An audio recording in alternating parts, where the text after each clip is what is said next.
প্রিয় দর্শক বন্ধু, যারা যারা চাকুরি, ব্যবসা, অর্থ সংক্রান্ত বা শিক্ষা সংক্রান্ত ক্ষেত্রে সফলতা লাভ করতে চান, তারা আগামী 2রা অক্টোবর সর্বপিতৃ অমাবস্যা বা মহালয়ার দিন এই সহজ উপায়টি অবশ্যই করুন।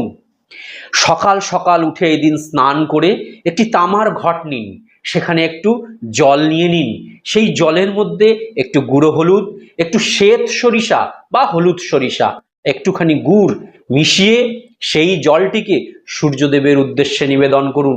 সেই জলটি যে কোনো গাছের গোড়াতেও ফেলতে পারেন এবং যখন আপনারা নিবেদন করবেন তখন আপনাদের মনের ইচ্ছে অবশ্যই সূর্যদেবকে জানান এবং সাথে স্ক্রিনে দেওয়া মন্ত্রটি 3বার জপ করুন।